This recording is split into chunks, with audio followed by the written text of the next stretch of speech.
In an overwhelming show of unity and support, Israelis lined the streets by the tens of thousands for the funeral procession of Shiri Bibas and her two little sons, Ariel and Kfir. Well, Israeli tour guide and mother of five, Franny Waisman, joins us from Jerusalem. First off, Franny, I am just so incredibly sorry.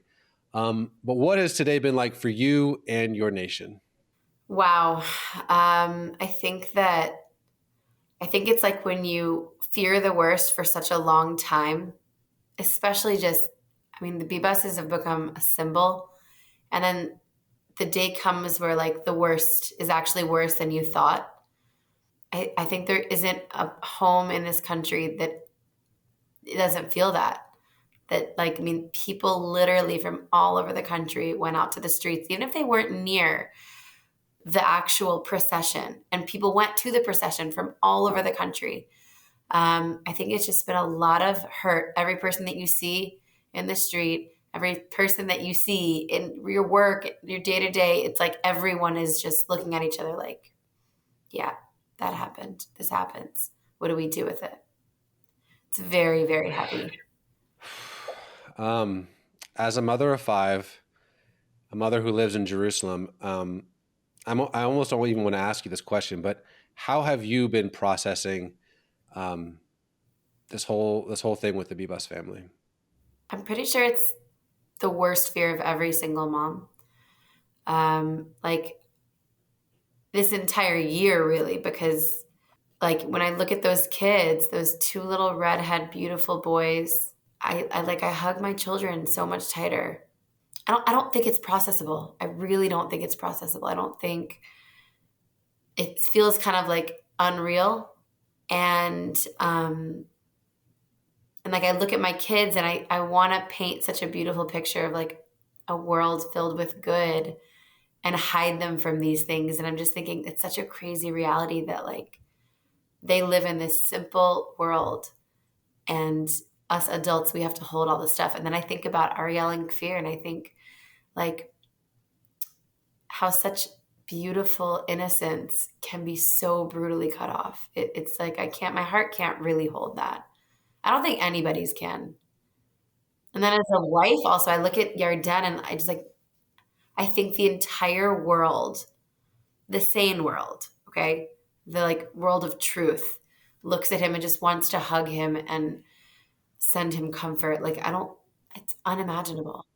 I'm a father of three boys, so I've been, obviously I've been to Israel dozens of times. We spent a lot of time together in Jerusalem, and so this is as personal as it can be for an American Gentile. And so I agree with you, my friend. But this platform is seen by lots of people. And I've always admired your unbelievable ability to communicate horrific things in very digestible, palatable ways. So with this huge audience watching you, I know this is a broad question and you can kind of take it however you want. What do you want folks at home to realize about what's going on in the conflict or whatever it might be, or the narratives being said by different media outlets, that you have the microphone? What would you want the world to know? When we watched the procession, not the funeral, the returning of our loved ones, of Shiri and Ariel and Kfir and Oded Lifshitz, and what went on in Gaza, I think that here in Israel, we were shocked by the level of evil. It wasn't like, oh, here, we're giving them back. It was, we're giving them back and locking the caskets so you can't open them. We're giving you back the wrong person. There's just a random body. The way it was done, the cynicism, I think for me, what I would want to say is the world has to wake up. Like you can't watch that and not realize what is evil and what is truth. And I think that for me, I remember coming home, like I was shocked. I was like shocked by how much worse it could get, how much more evil there was. And there was a moment when I had almost a despair, like, wow, there's literally no end to the torture, to the evil, to the disregard for life. to the disregard for empathy and humanity. And then I sat and, I mean, because I'm a person of, I'm a believing woman. I'm a woman of faith. I thought, okay, this is truly the lowest that I've ever experienced, that we've ever experienced as a people. And that means that equally and opposingly, there is an endless and shocking and enormous and vast and eternal amount of good and light that opposes this. It all comes together. The way that I believe that God creates things in this world is you have two sides. So the darker and more evil it looks, that means that there is an opportunity and an ability for more light, for more love, for more connection. What I want to say to the world is open your eyes. Choose to be on the side that of truth, of light, of life. Like even when you're an enemy, there are lines that you don't cross. There are lines that you don't cross. We've had wars throughout all of history, and yet there are things that should not be done. I would say that it's so important for us here when you see those headlines that like try and make an equivalence, a moral equivalence. There is none. There really is none. I wish there was. I wish it was different. But we need the world to like to kind of stop playing around. Like there are babies in coffins, and then after there are little kids that go up on a stage and are stabbing out the eyes on the picture of those babies that were murdered by somebody's bare hands. So it's like, how can there still be a question here? I think from Israel, it's this is the time. There's always an opportunity to say, you know what, maybe we were wrong. You know what, maybe it's not as complicated. Maybe there really is just evil. I'm not saying that every person in Gaza is evil. I'm saying that there is a people that are still governing, that we're still doing deals with. We have no choice because we do every single life. We want every single one of them back, alive or dead. We want our people back. We don't have a choice. But the world needs to say, okay, this can no longer be able to exist. This thing that we call Hamas. It cannot be, we're done.